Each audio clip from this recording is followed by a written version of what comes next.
I went to Africa the first time with no real interest in painting Africa. There was a very quick transformation within me. To see these incredible species in the wild was just awe-inspiring. It was stunning to witness that cycle of life from so close. I realized that this is what I want to paint the rest of my life. I tell people that the menagerie is 17 years in the making. I mean, the seed was planted probably many years prior to that. My mother, Virginia, was very artistic, but she ended up rearing 9 children instead of pursuing a professional art career. Everybody in the family was way above average artistically. I didn't realize I had any particular talent till I got to kindergarten and we started doing our art projects. You know, I'm doing 3-dimensional shadow light figures and glance over at my classmate who's doing crude stick figures. It was a big deal. I mean, your first idea that maybe you can do something special. Our house was right on the edge of town, and right behind the house, 15, 20 feet, was the St. Louis River. And I spent my entire summer out there playing it. It kind of felt like Tom Sawyer, Huck Finn. Well, my first experience with regards to menagerie was as a very young child, having the desire to create these live collections of different species. And of course, later on, I became aware that over the course of history, various artists had painted menagerie-type pieces. Through my teenage years, I was doing pencil, pen and ink portraits of friends that I knew, you know, rock stars, things like that. It wasn't until later that I refocused and combined my love for wildlife with the art.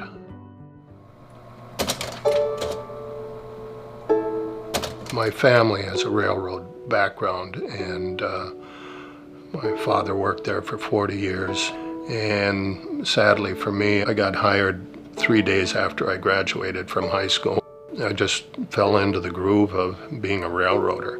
Well, it was very physical. I was in the track department, so, you know, it was pounding spikes and lifting a lot of heavy things. There was a stretch of time there where maybe 6 years, I never even touched a pencil. But curiously, I still always thought at some point in time I was going to be an artist.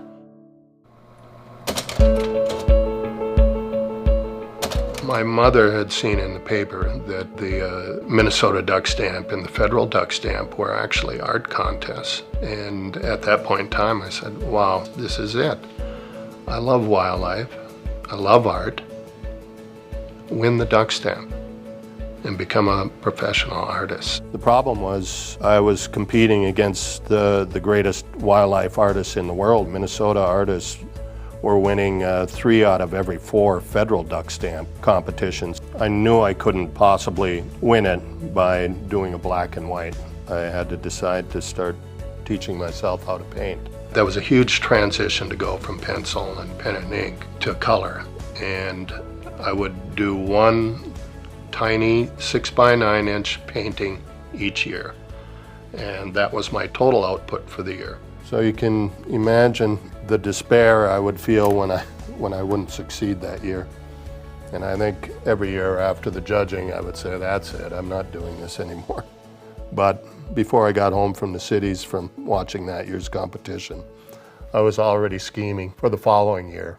I'd been entering the stamp competition for now 6 or 7 years. I had placed 4th one year, so I knew I was capable of winning, but then I went through a stretch of a couple, 2-3 years where my work didn't even advance in the competition, and it was perplexing to me because I thought they were some of my best work. I started to become rather discouraged. I had kind of made the decision, I'm going to take one more crack at this.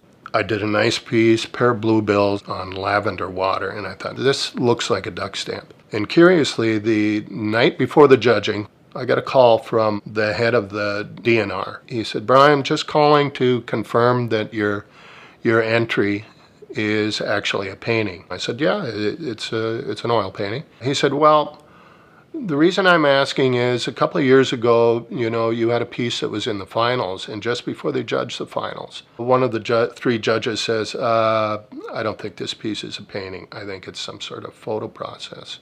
That phone call was very discouraging. I thought, well, I don't think I have a chance then. That was going to be my last serious attempt at being a professional artist. I was looking at 30 more years of railroading and eventually retiring from there.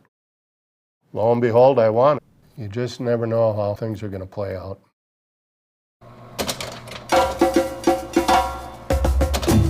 I was commissioned by a publisher from the West Coast who wanted to put together a 6-artist portfolio of Africa. The sights, the sounds, the smells, it felt like landing on another planet. To travel through Nairobi was jaw-dropping. Of course, it got even better once we got out into the field. Everything was more out in the open. You could witness the cycle of life on a regular basis. There was something very intriguing about that to me. Once I realized how visible the wildlife was there, I started immediately thinking about different storylines for paintings, high drama pieces, interaction between predator and prey. And so that excited me right away.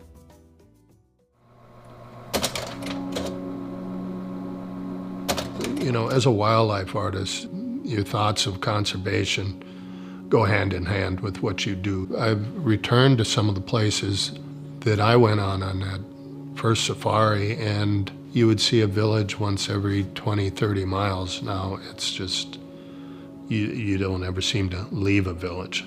The human encroachment on the wild areas there is an incredible problem. Even the game reserves, which you think those boundaries are solid, they are not. Each year the human population moves in a little bit farther on these so-called reserves. So you can imagine what's happening outside of the reserves.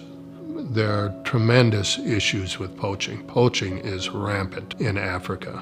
I've been with groups where they've removed 100 foot traps and snares in one day. These things kill animals indiscriminately. I've seen elephants with their trunks missing. Cape buffalo limping around on 3 legs. I never want to say it's a lost cause. There's a tremendous challenge.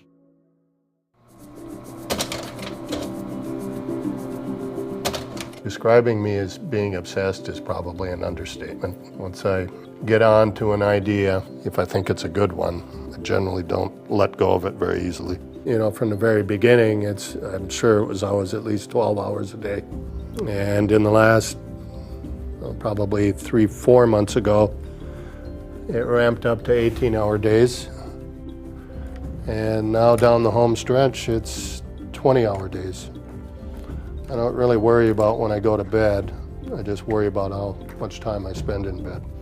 So I just set my phone clock whenever I decide to go down for 4 hours. Failure is not an option. This work has created challenges that I've never experienced. If you can imagine, 209 different species, and every one of these species has to be scaled properly in relation to every single other species in here. The painting's not going to be convincing if you don't pull that off. Man has been incorporated into the menagerie. He's been summoned to this gathering of the species to answer for some of his previous actions. So I was getting on a plane to come out here, and they said, "Where are you going?" I said, "Grand Rapids." They said, "What are you going to do?" "I'm coming out for an event to honor Brian Jarvie." And they said, "Oh, isn't he that duck stamp artist?" And I said, "When was the last time you saw Brian Jarvie?" And they said, "About 30, 35 years ago." And I said, "You haven't been paying attention."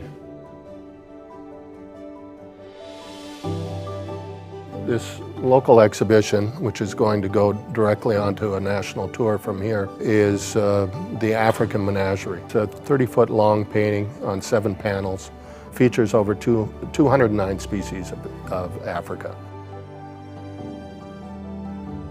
This work is unprecedented in scale and size, and this is a narrative painting that speaks to our time.